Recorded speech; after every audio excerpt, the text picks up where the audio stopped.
있다 하면 성경에 나오는 인물 중에서 정말 섬김의 상징, 섬김을 상징하는 자매님입니다. 섬김의 찬양 감사합니다. 기도하시겠습니다. 하나님 아버지 은혜를 감사합니다. 우리 다비다 여전도회 선교 예배 자리로 저희를 불러주시고 이렇게 또 말씀 앞에 세워주시니 감사드립니다. 이 시간 하나님 말씀을 나눌 때에 성령님 역사하셔서 전하는 자나 듣는 모든 분에게 생명의 말씀이 되게 하여 주시옵소서.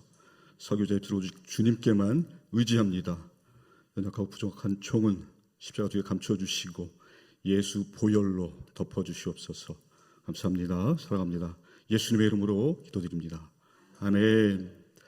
다비다 여전도의 선교 예배로 나오신 여러분을 환영하고 진심으로 사랑합니다. 아침 일찍부터 예배로 또 각종 섬김으로 하나님께 충성하시는 여러분을 이렇게 강단에서 뵈니 깊은 감사가 우러나옵니다. 이 시간 고난을 겪게 되었을 때라는 제 말씀으로 은혜를 나누고자 합니다. 오늘 말씀을 준비하면서 제가 성도님들 얼굴 한 분 한 분을 떠올렸다면 믿어지십니까? 이제는 조금 숨을 돌릴 만한 나이가 되었는가 싶었는데 여전히 삶의 무게는 만만치 않고 또 우리 신앙 여정에도 불청객이 찾아오곤 하는 것 같습니다. 특히 은혜가 식어가는 것이 불청객이 아닌가 생각해 봅니다. 혹시 그런 분이 계시다면 어디에서 내가 은혜를 잃어버리고 차가워졌는지 말씀으로 회복되는 시간이 되었으면 좋겠습니다. 현실의 무게가 무겁고 또 고달플 때 우리는 가끔 이런 상상을 하곤 합니다.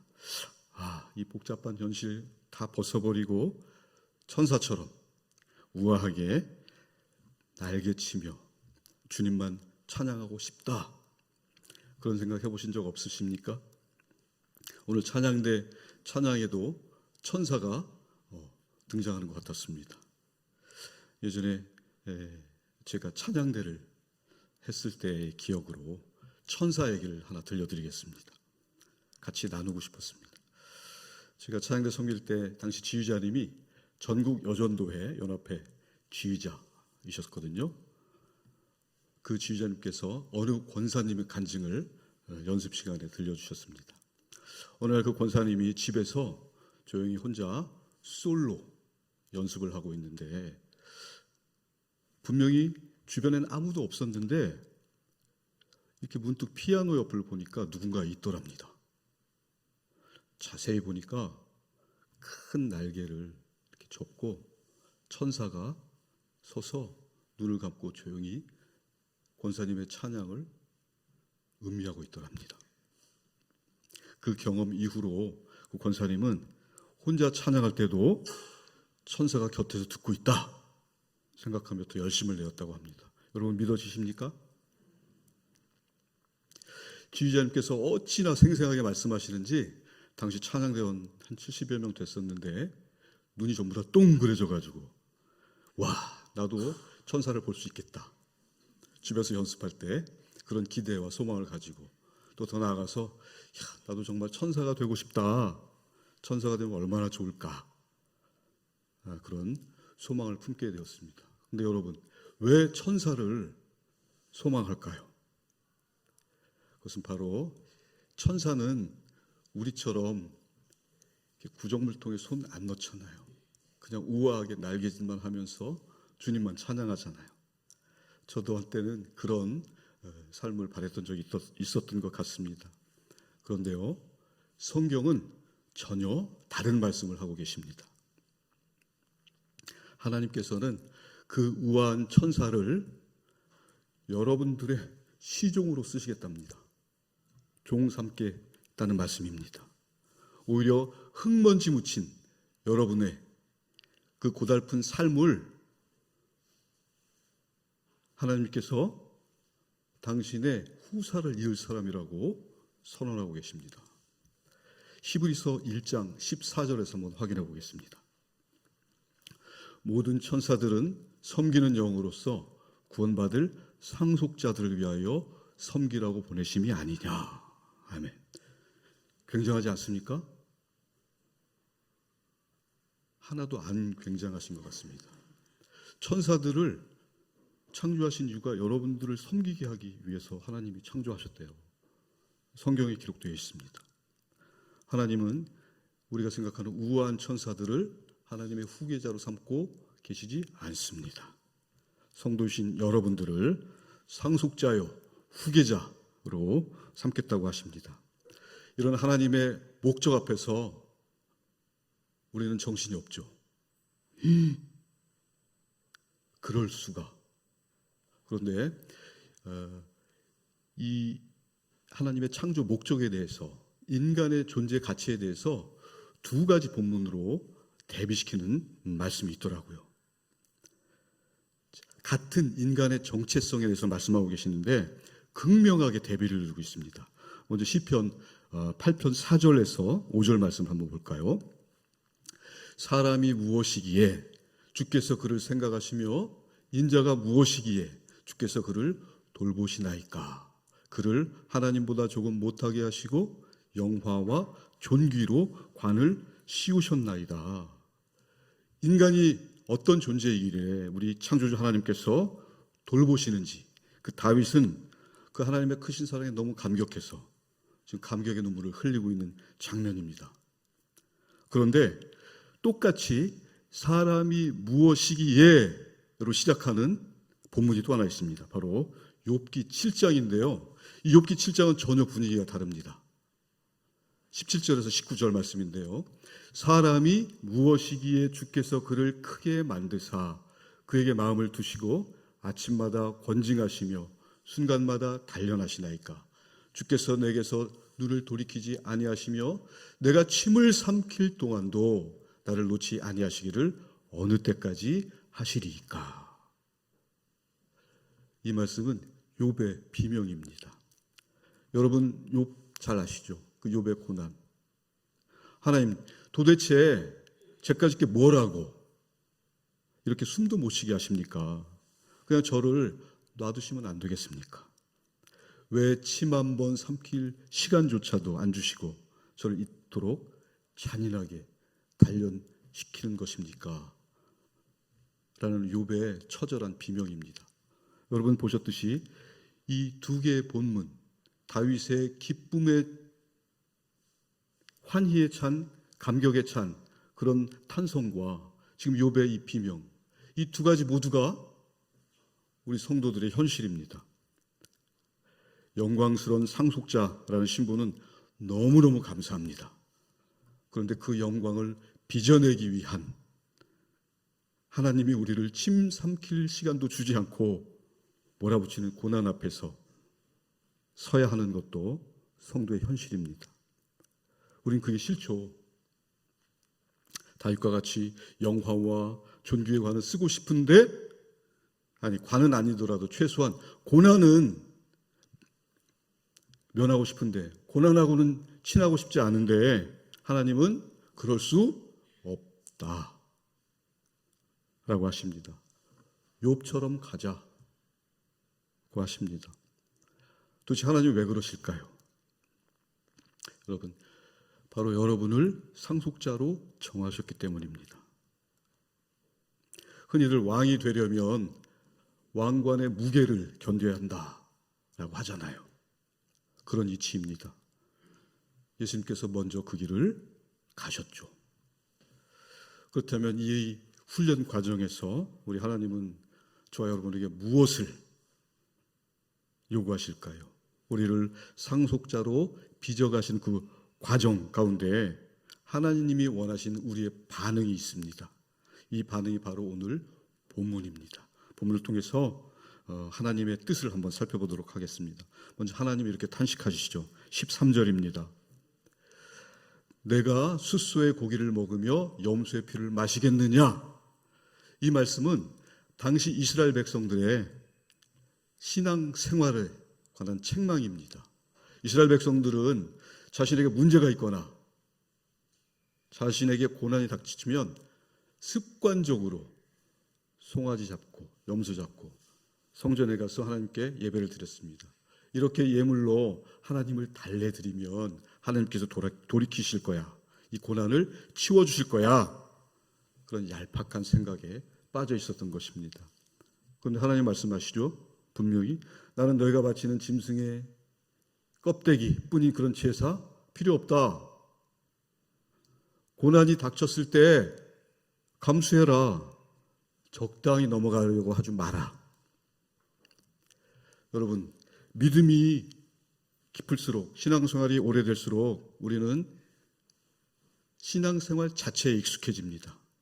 고난이 와도 그냥 기계처럼 종교적인 의미는 치러낼 수 있습니다. 남들 아무도 모르게 저 사람이 고난이 겪고 있는지, 지금 현재 영적 상태가 어떤지 슬쩍 포장하고 넘어갈 수 있다는 말씀입니다. 그러나 하나님은 그렇게 와서 드리는 예배를 받지 않겠다. 저와 여러분들의 그런 행위에 브레이크를 걸고 계시는 것입니다. 하나님께서는 내가 정말 원하는 것은 수소의 고기가 아니다. 네 중심의 변화다. 라고 말씀하시는 것입니다. 그리하여서 하나님께서는 정말로 하나님이 진정으로 원하시는 제사가 무엇인지 밝히시죠. 그것이 14절 말씀입니다. 14절인데요. 감사로 하나님께 제사를 드리며 지존하신 이에게 네 서원을 갚으며. 기가 막힌 말씀입니다. 침 삼킬 틈도 없이 지금 당장 죽을 것 같습니다. 그런데 감사하라고 하십니다. 감사할 일이 있기 때문에 감사하는 게 아니라 우리 몸은 시간이 갈수록 노쇠해져 가고 경제적으로도 막막해져 가고 여기저기 아프고 정말 일상은 고단하지만 그것을 통해서 나를 상속자로 길러내고 계심을 믿습니다.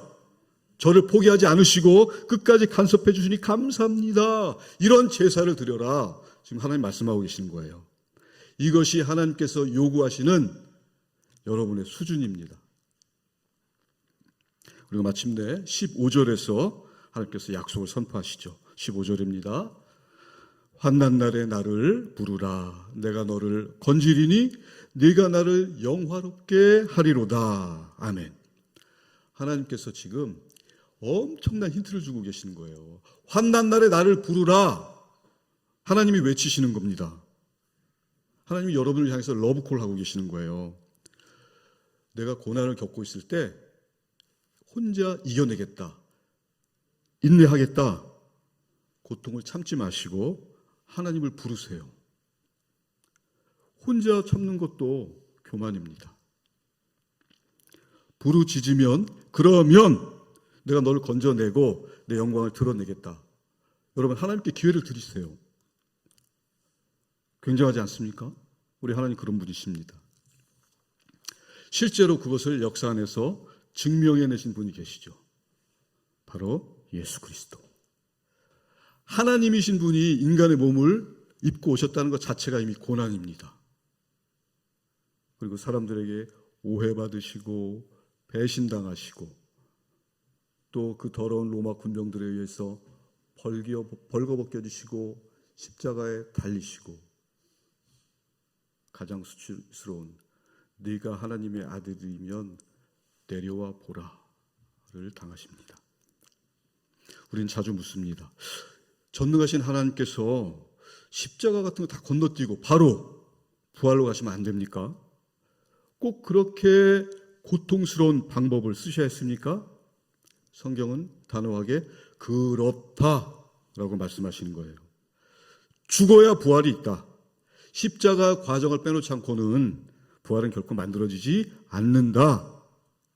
죽음을 깨뜨리지 않고는 이 사망 권세를 깨뜨릴 수 있는 방법이 없다.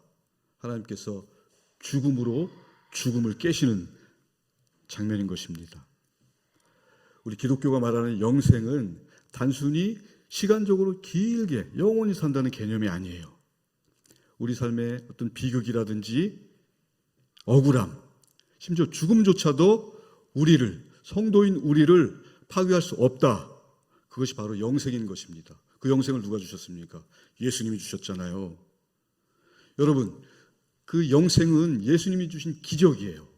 여러분들 기적의 주인공 되고 싶으시잖아요. 그러면 기적을 주신 분의 말씀을 따라야죠. 예수님의 말씀을 따라야 되지 않겠습니까? 예수님 제자가 되어야 합니다. 제 말씀이 아니라 성경에 그렇게 기록되어 있습니다. 그 기록을 어제 우리 학생부 친구들 제자훈련 때는 누가복음에서 읽었는데 오늘 이 시간에는 마태복음에서 한번 읽도록 하겠습니다. 마태복음 16장 24절입니다. 유명한 제자도죠. 이 구절을 함께 읽으셨으면 좋겠습니다. 제자들에게 이르시되 누구든지 나를 따라오려거든 자기를 부인하고 자기 십자가를 지고 나를 따를 것이니라. 아멘. 여러분, 여기서 자기를 부인한다는 것은 단순히 나를 죽인다, 내 성격을 자제한다, 인내한다 라는 의미가 아닙니다.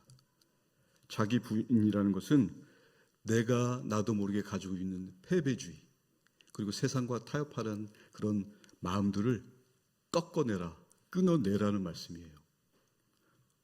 하나님, 나 같은 사람이 무슨 가치가 있습니까? 그냥 남은 인생 편안하게 살다가 하나님 나라 가게 해주세요. 이런 패배주의. 저는 나이도 많고 건강도 좋지 않습니다. 이런 패배주의 하나님이 용납하지 않으신다는 거예요. 또 하나님, 저는 상속자도 싫고 고난은 더 싫습니다. 이런 타협 꺾어버리라는 말씀입니다. 세상과 타협해서 적당히 주저앉는 너를 나는 두고 볼 수 없다. 나는 너를 그렇게 창조하지 않았다. 너는 나와 함께 이 창조 세계를 함께 다스려야 할 나의 후사다. 이게 여러분을 향한 하나님의 뜻입니다. 그런데 어떻습니까? 우리의 소원은 기껏해야 안심하고 먹고 사는 것 전부입니다.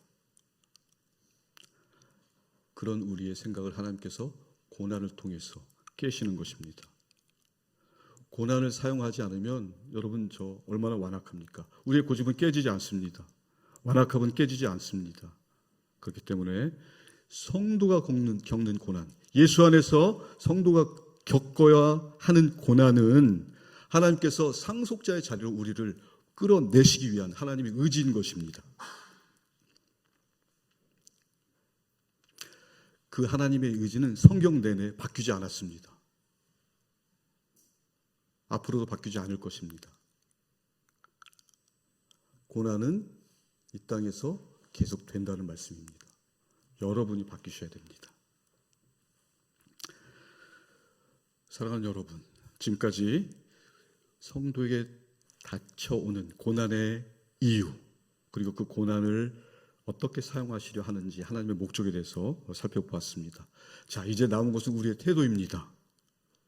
당장 내일부터 일터로 나가야 되고 속 썩이는 사람과 부딪혀야 하는데, 그런 일상 속에서 나는 어떻게 나를 다스려야 할까? 여러분, 우리는 욥에게서 그 답을 찾을 수 있습니다. 욥은 아시다시피 나무랄 데 없는 의인이었잖아요. 하나님 잘 섬기고 봉사도 잘하고, 그래서 재산도 많고 자녀들도 풍족하고 뭐 하나 부러운 것이 없었던 정말 아주 평안한 삶을 살던 사람이었습니다. 그런데 어느 날 사탄이 욥을 하나님께 참소하죠. 하나님, 욥이 괜히 하나님께 잘합니까? 하나님께서 잘 대해주시니까 잘하는 거죠. 욥의 재산을 뺏고 가족들 한번 쳐보세요. 당장에 하나님 저주하고 달려들 것입니다. 그런데 놀랍게도 하나님께서 사탄의 도전을 받아주십니다. 그래? 좋다. 또 나랑 내기 한번 하자. 욥이 무너지는지 저주하는지 내기할 것이다. 네가 가서 쳐라. 단 생명은 건들지 말아라. 그래서 욥의 고난이 시작되잖아요. 하루아침에 그 많은 재산 다 잃어버리고 10명이나 되는 자녀들을 한순간에 몰사당하고 온몸에 악창이 퍼져서 기왓장으로 긁고 있는 처참한 신세가 되는 것입니다. 친구들도 그런 욥을 위로하러 오죠. 처음에 한 일주일 동안 가만히 있었지만 드디어 한마디씩 하죠. 빨리 회개해라. 네가 분명히 하나님께 잘못했으니까 이렇게 벌을 받고 있는 거야. 욥은 이해할 수가 없었어요. 아무리 생각해봐도 하나님, 저는 하나님께 잘못한 것이 없어요. 이런 벌을 받을 만한 죄를 지은 적이 없습니다. 왜 나를 침 삼킬 동안도 안 놔두시냐 하고 피를 토하며 울고 있는 것입니다. 예전에 다니엘 기도회 몇 년 된 것 같아요. 한 7, 8년 정도 됐는데 거기서 어느 목사님의 간증을 들은 적이 있습니다. 이런 비슷한 장면입니다.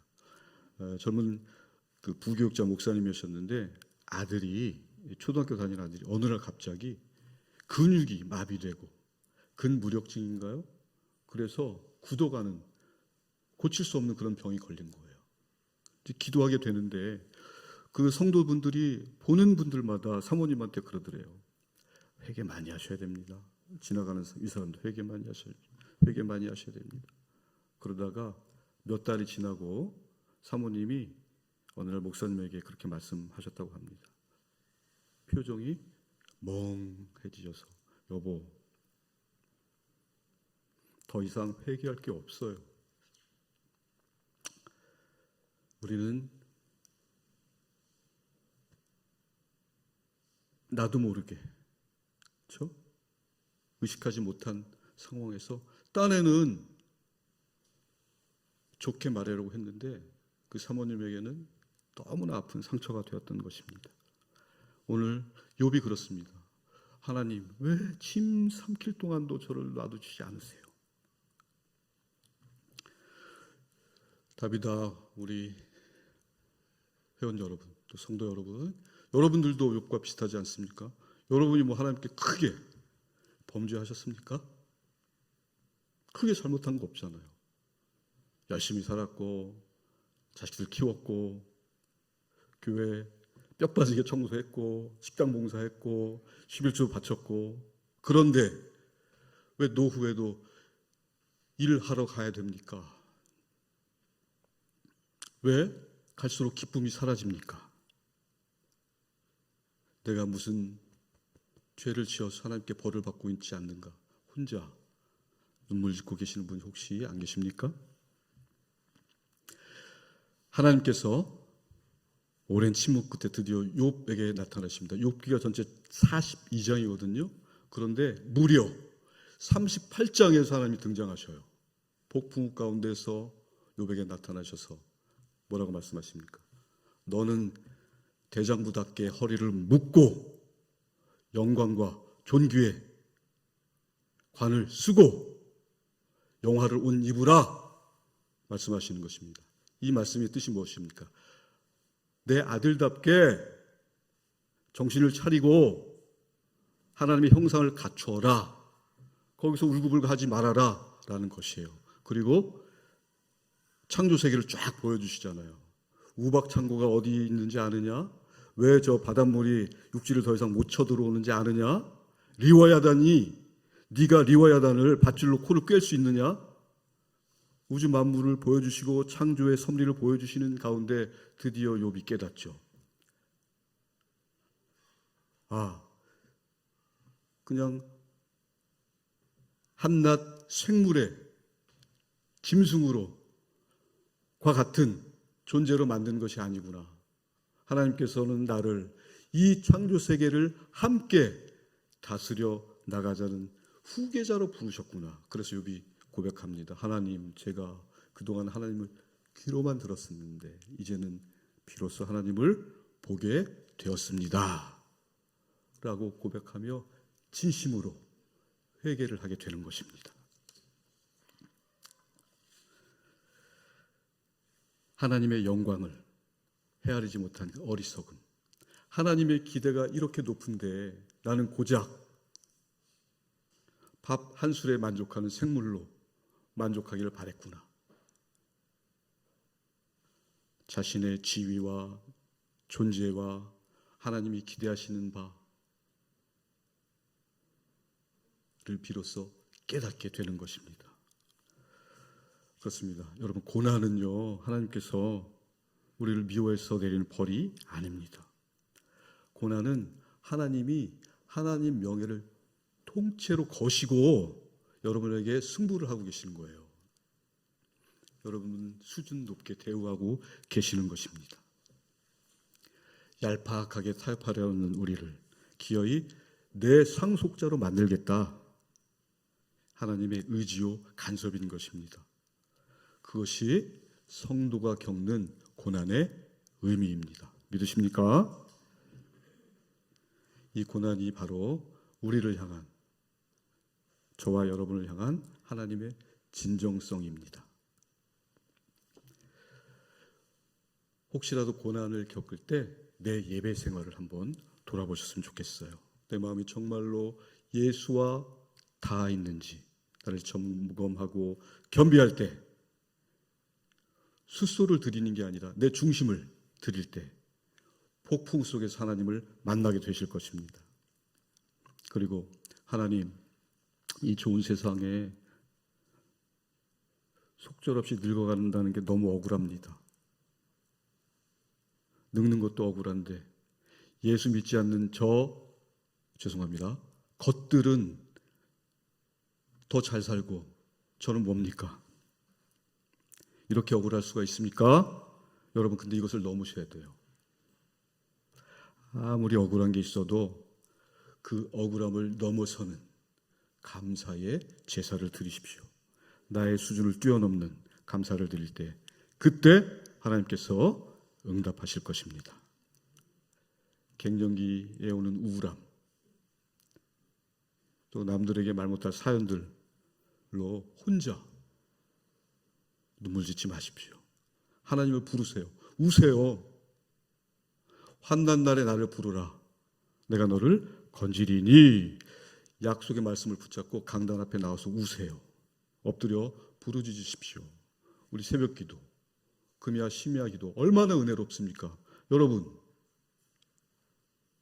부르짖어 하나님을 찾는 사람에게 하나님의 그를 건지시고 영화롭게 하실 것입니다.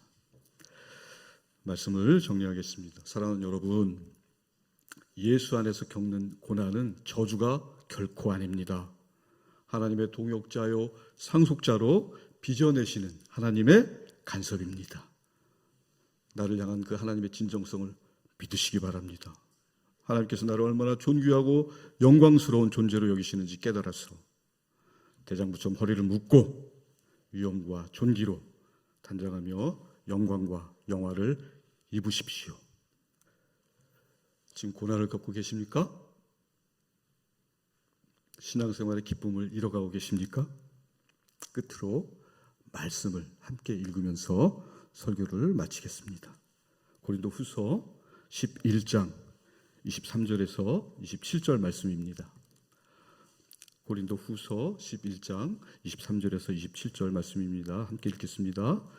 그들이 그리스도의 일꾼이냐? 정신없는 말을 하거니와 나는 더욱 그러하도다.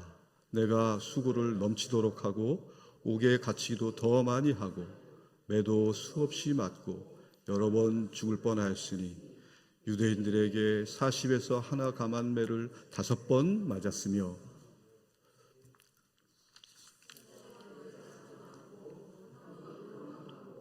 세 번 파선하고 일주야를 깊은 바다에서 지냈으며 여러 번 여행하면서 강의 위험과 강도의 위험과 동족의 위험과 이방인의 위험과 시내의 위험과 광야의 위험과 바다의 위험과 거짓 형제 중에 위험을 당하고 또 수고하며 애쓰고 여러 번 자지 못하고 줄이며 목마르고 여러 번 굶고 춥고 헐벗었노라. 아멘. 고난이 닥칠 때 이 말씀을 기억하시기 바랍니다. 기도하시겠습니다. 하나님 아버지, 은혜를 감사합니다. 그렇습니다. 우리들이 겪는 고난, 이 성도의 고난은 하나님의 상속자로 우리를 길러내시는 하나님의 뜨거운 사랑입니다. 깨닫게 해주셔서 감사드립니다. 아침 일찍부터 우리 헌신하는 주님의 자녀들을 다 기억하셔서 성령의 크신 능력을 부어 주시옵소서. 고난의 한가운데서도 불평과 원망 대신 감사의 제사를 올려드리게 하시고 한낱날에 부르짖어 은혜를 체험하는 신길동교회 모든 성도님들 다 되게 하여 주시옵소서. 이 제단 위에도 주님 함께 하여서 정말 기름 부어 주셔서 성령 충만, 말씀 충만으로 부흥하는 역사가 제단 가운데 일어나게 하여 주시옵소서. 감사합니다. 사랑합니다. 예수님의 이름으로 기도드립니다. 아멘.